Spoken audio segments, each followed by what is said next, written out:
Have you ever felt like the invisible child in your own family? My younger sister, Brooke, always our parents' favorite despite her history of irresponsible behavior, knew exactly how comfortable my life had become. What I never expected was that she would wait until I was sound asleep to steal from me. Before I dive into the nightmare that unfolded that night, let me know where you are watching from in the comments. Click that subscribe button if you want more stories about family betrayal and how I turned the tables. I grew up in a middle-class neighborhood in Boston where my parents, Eleanor and Thomas Williams, worked hard to provide for their two daughters. When she broke a neighbor's window with a baseball at age 7, my parents called it an accident and praised her athletic ability. I, on the other hand, was expected to be the responsible one. My report cards needed to be perfect. This double standard shaped both of us in profound ways. While Brooke learned she could get away with almost anything, I developed an intense self-reliance and financial responsibility that would define my adult life. By 16, I was working part-time at a local bookstore, saving every dollar I could for college. College was a turning point for me. While attending Boston University on a partial scholarship, I worked 20 hours a week at a campus coffee shop, maintained a 3.9 GPA, and secured competitive internships each summer. I learned to function on little sleep, to budget meticulously, and to never expect anyone else to solve my problems. After graduation, I faced the harsh reality of the job market during an economic downturn. Entry-level positions in finance were scarce, and I spent 9 months working as an administrative assistant at an insurance company while applying to countless financial firms. The rejection letters piled up, but I remained persistent. The salary was modest, but the opportunity was exactly what I needed. 12-hour days were standard. When a senior analyst position opened up last year, I had earned the promotion through sheer determination and consistent excellence. That score had opened doors to premium credit cards and banking services that most people my age could only dream of. My most prized financial asset was my Black Excelsior card, with its generous limit and exclusive benefits. After high school, she enrolled in 3 different college programs over 4 years, never completing any of them. Photography, marketing, and psychology all captured her interest temporarily before she grew bored or found the coursework too demanding. Her employment history followed a similar pattern: retail jobs, restaurant work, office administration. According to Brooke, the manager was unreasonable, the hours were unfair, or the work environment was toxic. Our parents reinforced this narrative by consistently bailing her out: rent money when she came up short, a new car when hers was repossessed, co-signing for apartments despite her history of evictions. I called it enabling irresponsibility. 6 months before the incident that would change everything, Brooke had been fired from her latest job at a marketing firm for chronic tardiness. Sunday dinners at our parents' house had become increasingly tense affairs. My attempts to establish boundaries were always viewed as coldness or a lack of family loyalty. 3 weeks before the theft, I had refused to loan Brooke $2,000 for what she called business clothes for interviews.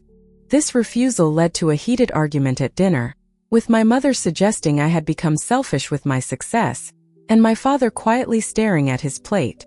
Family helps family. I would help her in other ways, I replied.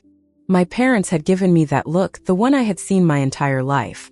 Why do you always have to make things difficult? The same feeling I had carried throughout childhood, the sense that loving my sister meant enabling her, and refusing to do so made me the villain in our family story. A plan that would target the symbol of my financial success, my premium Black Excelsior card with its $15,000 limit that I kept separate from my everyday cards. The card I had earned through years of perfect credit management. The card that represented everything Brooke had never worked for. The day before the theft was particularly stressful. I was finalizing a major presentation for a potential client that could bring millions in new business to our firm. I had been averaging 4 hours of sleep for the past week, relying heavily on coffee and sheer determination to function. At 7:30 that evening, just as I was reviewing my presentation for the 5th time, my phone rang. They had moved in together after barely knowing each other, a decision I had advised against. "Can't you stay with Mom and Dad?" I asked, glancing at my laptop screen, where dozens of financial projections awaited my review. "They're at that couple's retreat in Vermont this weekend, remember?" Brooke said. "Fine," I said finally. Use the intercom when you arrive. I sent her my address, though I was sure she already knew it from the housewarming party I had thrown 3 months earlier. She hugged me tightly at the door, thanking me profusely for coming through for her. We ate a simple dinner of pasta I had quickly prepared, while she shared fragmented details about her fight with Tiffany, something about shared groceries and borrowed clothes that didn't quite add up to the dramatic exit she described. Throughout the meal, I noticed her glancing around my apartment, taking in the furnishings and decor with an expression I couldn't quite read. "So, when do you have to leave for work tomorrow?" she asked casually as I rinsed our plates. "I'll probably head out around 7:30 a.m. to prepare at the office." The question surprised me. Brooke rarely showed interest in my well-being. "Sometimes," I said, not elaborating on the prescription sleep aid my doctor had recently prescribed for occasional use. As I set up the couch with sheets and blankets, Brooke kept asking unusual questions. How secure was the building? Each question seemed innocent enough on its own, but together they formed a pattern I was too tired to recognize. Before retiring to my bedroom, I showed her where everything was: the bathroom, glasses for water, the remote for the television. I placed my purse and wallet on my nightstand as I always did, not thinking twice about this habit, despite having a guest. I swallowed my prescription sleep medication with a glass of water, set my alarm for 6 a.m., and collapsed into bed. The combination of a week of sleep deprivation and the medication worked quickly, pulling me into a deeper sleep than usual. She stood watching me for nearly a full minute, making absolutely certain I was deeply asleep. Then, with delicate precision, she lifted my wallet from my purse. Inside my wallet, she found what she was looking for: my black Excelsior card. Returning to my bedside with the wallet replaced exactly as it had been, she carefully took my phone from where it charged on the nightstand. She knew that large purchases would trigger security measures requiring verification through my phone. As she was completing this last step, I stirred slightly, turning in my sleep. Brooke froze, her heart pounding, until I settled back into stillness. With a final glance to ensure everything appeared undisturbed, she slipped out of my room and returned to the living room. Using her laptop and the photos of my card, she first booked 2 first-class tickets to Tokyo for herself and our cousin Olivia, departing that very morning at 11 a.m. The tickets alone cost $6,000. Next came a reservation at the exclusive Park Hyatt Tokyo for 7 nights, at a total of $3,500. By 3:30 a.m., Brooke had charged exactly $15,000 to my card, the full available credit limit. She had timed everything perfectly, making the purchases in the middle of the night when I would be least likely to see any alerts, and planning a departure that would have her out of the country before I could fully respond. Had to run.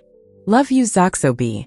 She placed it on the coffee table where I would easily find it, then quietly let herself out of my apartment at 5:15 a.m., a full 45 minutes before my alarm was set to go off. She had already arranged for a rideshare to pick her up and take her directly to the airport, where Olivia would be waiting with their luggage already packed for the adventure Brooke had promised her days earlier. Through blurry eyes, I saw multiple text messages flooding my screen. Excelsior card alert. Purchase approved for $6,000 at International Airways. Excelsior card alert. Purchase approved for $2,800 at Ginza Luxury Collections. Excelsior card alert. Purchase approved for $1,700 at Tokyo Electronics Direct.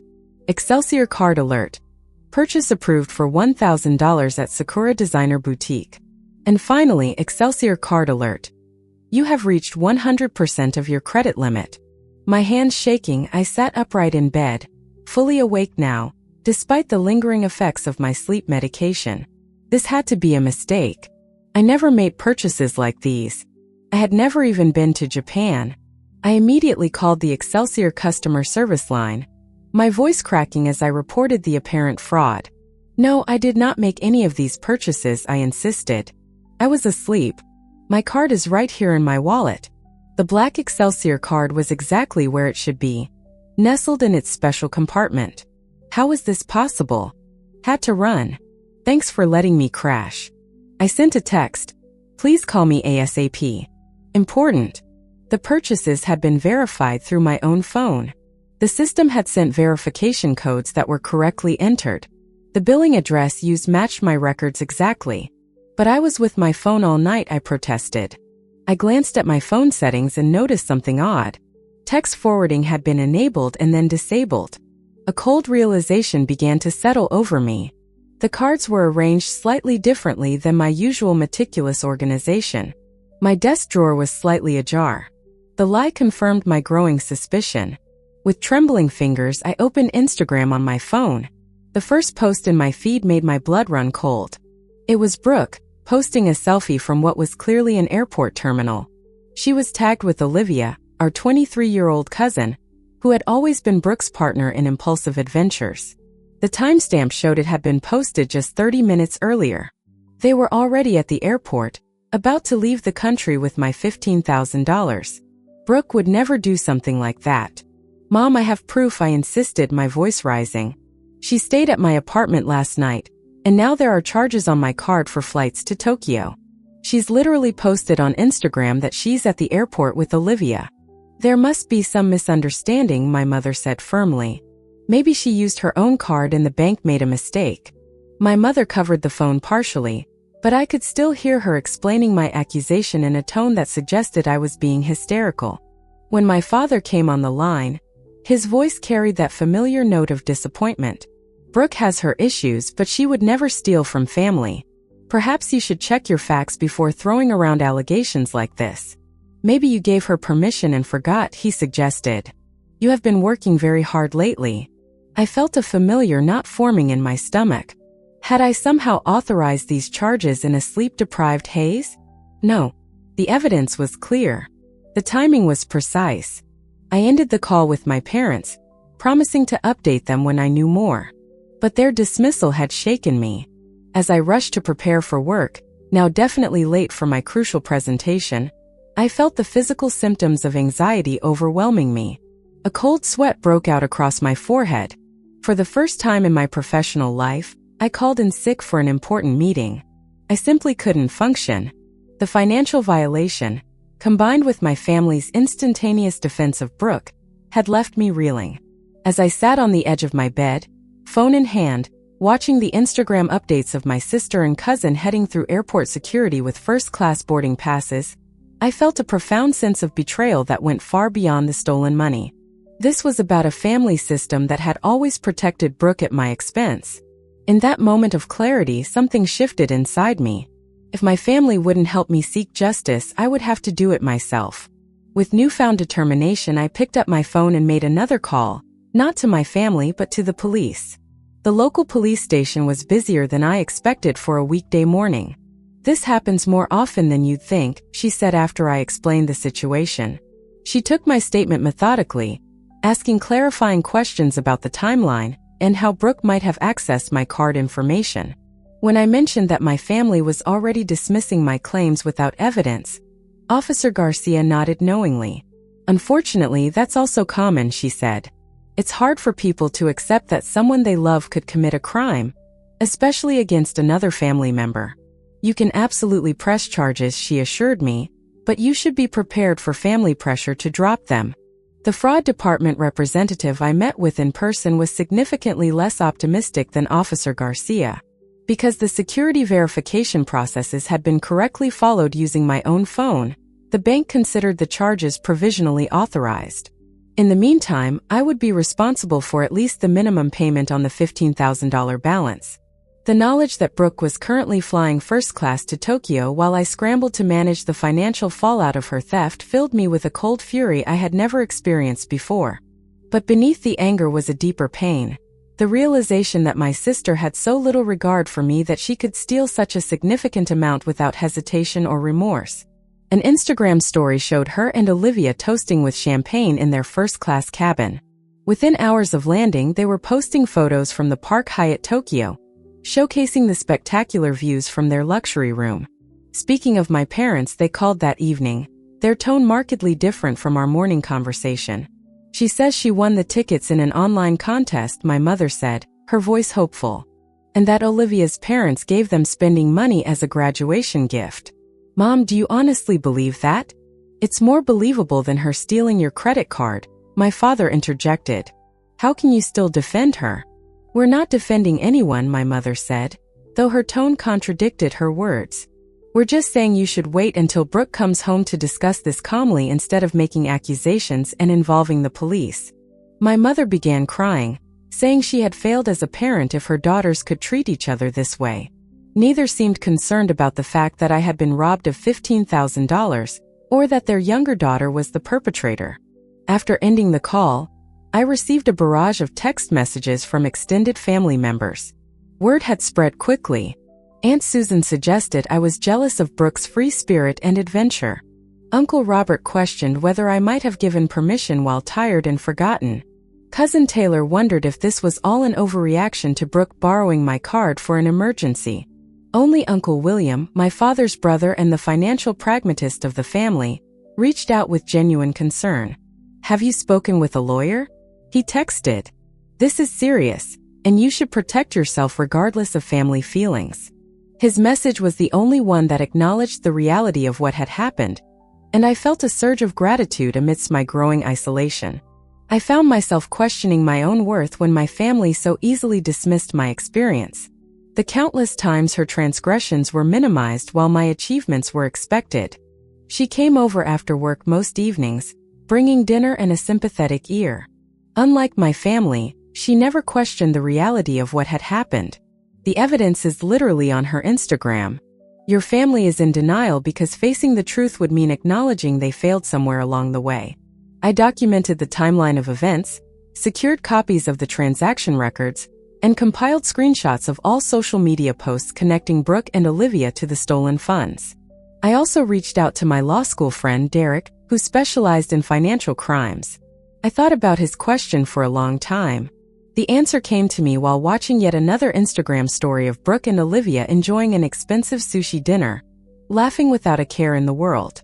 It was the complete lack of remorse, the absolute absence of consideration for how her actions affected me, the brazen confidence that once again, there would be no consequences for her behavior. This wasn't just about the $15,000. This was about breaking a lifelong pattern of enablement and denial. I spent the week preparing for their return. I knew my parents would welcome them home, probably with celebration rather than confrontation. I had no doubt that Brooke had spun an elaborate story to explain their luxury vacation, one my parents were all too willing to believe. This time I was ready to break the cycle regardless of the cost to our family dynamics. The stage was set for a family reckoning unlike anything we had experienced before. Sunday arrived with a sense of inevitable tension. I had learned through family text messages deliberately excluding Medhat my parents were hosting a welcome home dinner for Brooke and Olivia. The exclusion was telling. They knew a confrontation was coming, and were attempting to control the narrative by keeping me away. I dressed carefully that evening, choosing a professional black dress and minimal jewelry. I packed my evidence folder into my leather portfolio and drove the familiar route to my childhood home, my heart pounding with each mile. As I pulled into the driveway, I noticed several cars already parked. Family members gathered to hear about the exciting Tokyo adventure. I rang the doorbell rather than using my key, positioning myself as a visitor rather than family. "I wouldn't miss Brooke's homecoming," I replied evenly, stepping past her into the foyer. The dining room was filled with family. Aunt Susan and her husband, Uncle Robert and his wife, my grandparents, and several cousins, including Olivia's parents. At the center of attention was Brooke, animated and glowing, as she distributed small gifts from Japan. Brooke froze mid-sentence, a Japanese fan clutched in her hand. "How was Tokyo?" I asked, my voice steady despite the adrenaline coursing through me. The room temperature seemed to drop several degrees. My father stood from his chair at the head of the table. "Hazel, if you've come to cause a scene, perhaps we should talk privately," he suggested, his tone carrying a warning. "Actually, Dad, I think the family should hear this," I replied. "Tell her, Olivia." "Super lucky." My mother stepped forward, placing herself slightly between me and Brooke in an instinctively protective gesture. "They're tired. This isn't the time for whatever misunderstanding you're still upset about, Hazel." "Misunderstanding?" I repeated. "You're my sister." Uncle Robert shook his head as if disappointed in my behavior. My father stepped forward, his face flushed with anger. "I won't have you coming into our home and attacking your sister with these baseless accusations. The police and the bank don't seem to think they're baseless, Dad." The perfect victim. This isn't the first time you've made up stories for attention. My mother looked at me with a mixture of pity and concern. Maybe you should talk to someone professional, she suggested quietly. I stood frozen, the full weight of my isolation crashing down on me. Here I was, the victim of a serious crime committed by my own sister, being treated as though I was mentally unstable for naming the truth. The injustice of it was breathtaking. In that moment, memories cascaded through my mind with painful clarity. Brooke borrowing my new sweater in high school and returning it stained, with my mother suggesting I shouldn't have clothes too nice to be ruined. Brooke copying my college essay and my father praising her creativity rather than addressing the plagiarism. A lifetime of being gaslit about my own reality. A lifetime of being told that my boundaries were the problem, not her violations of them. An absolute clarity about the pattern we had been locked in for decades and my role in maintaining it. I felt a strange calm settle over me, replacing the anxiety and anger that had driven me for the past week. The unexpected expression caught everyone off guard, including Brooke, whose tears paused momentarily in confusion. Brooke would never touch my money. My father looked relieved at my apparent capitulation, already turning back toward his seat at the table. Because the card she used, I continued, opening my portfolio and removing the first document, wasn't actually my primary Excelsior card. The one I keep specifically for monitoring potential fraud. The one with special security features I had installed after noticing small, unexplained charges on my account 3 months ago, after Brooke visited for my housewarming party. The silence in the dining room was absolute. Even Brooke had stopped her performance, her tear-streaked face frozen in a look of growing alarm. This special monitored card sends email notifications with IP addresses for every purchase. I explained, my tone professional, as if presenting to clients. The first-class tickets to Tokyo, purchased at 2:47 a.m. from IP address 172.163491, my apartment buildings, specifically my Wi-Fi network. Here are the screenshots of the Instagram posts with timestamps matching exactly when the purchases were made. Interesting how it was sent to brooke.williams9@gmail.com, isn't it? And here I added a fourth sheet, are the store receipts forwarded from the credit card company, complete with a signature that looks remarkably like yours, Brooke. The handwriting analyst the police consulted thought so too. Around the table, relatives shifted uncomfortably, the narrative they had accepted beginning to crumble under the weight of evidence. I saved the most damning proof for last. From my portfolio, I removed a small flash drive and held it up. Would you like to see the footage from 2 a.m. last Sunday? Brooke's composure completely collapsed. She said I could use it. She blurted suddenly. Hazel told me I could use the card as a gift for helping her with a work project. All eyes turned to me, then back to Brooke, whose story was already evolving. But she implied it. She owes me anyway for all the times I helped her. Olivia, who had been silent throughout my presentation, suddenly spoke up, her voice small and frightened. You told me she gave you permission to use it as a birthday gift, she said to Brooke. You said it was already arranged between you two. But Olivia, perhaps seeing the direction things were headed, continued. My father stood rigid, his worldview visibly crumbling as he processed the evidence before him. You went into her room while she was sleeping? He asked Brooke, his voice hollow with disbelief. Brooke, recognizing that her denials were futile, switched tactics with the adaptability that had served her throughout life. It was just borrowing, she insisted, tears flowing again. Those words, the casual entitlement they revealed, seemed to finally pierce my father's protective illusions about his younger daughter. We had no idea, her mother said firmly. Olivia will return everything purchased with that money immediately. Around the table, relatives who had been so quick to doubt me now avoided my eyes, shame evident in their postures. The presence of law enforcement made the situation undeniably real. This was a crime with legal consequences. You can't do this to me, she cried, looking wildly between our parents. A criminal record will ruin my life. We can work this out as a family. She can pay you back over time. I regarded my mother steadily. How would she pay me back, Mom? She hasn't held a job for more than 6 months in her entire adult life. I'd like to add these documents to my statement, I said, gathering the evidence from the table, and I want to formally press charges for identity theft and credit card fraud. "Don't make this worse," he said quietly. Officer Garcia took my sister aside, speaking to her in low, serious tones about the process ahead, while my mother wept silently at the table. The family dinner had transformed into a crime scene, the welcome home celebration into the beginning of legal proceedings that would change all our lives. As Officer Garcia finished taking Brooke's statement, my sister fixed me with a look of pure hatred. "I hope you're happy now," she spat. "Ruining my life over money. Is that all I am to you? This isn't about money, Brooke. This is about consequences. You've never had them and it's damaged you. Maybe this will finally help you grow up." My parents, pleased to drop the charges, were relentless, but for the first time, I stood my ground immovable. The court sided with the evidence. Judge Morrison, a stern woman in her 60s, ordered full restitution of the $15,000, 2 years of probation, and 200 hours of community service. The biggest change, however, was internal. My outreach program on preventing financial abuse became a massive success. Last month, for my 34th birthday, something incredible happened. Brooke organized a surprise party for me. Standing in my apartment, surrounded by my real friends and a family that was finally healing, I watched as my sister raised a glass. She's the strongest person I know. For years, I was jealous of what she had, but now I'm just incredibly proud of who she is. She taught me that real love isn't about enabling someone's weaknesses, it's about inspiring their strengths. Tears streamed down my face as we hugged, a real hug, filled with years of pain, but also with a fragile, hopeful new beginning. The trust isn't perfect, and the scars remain, but we are building something new, something honest. Share your story of strength in the comments below. Your journey could be the inspiration someone else needs to hear today.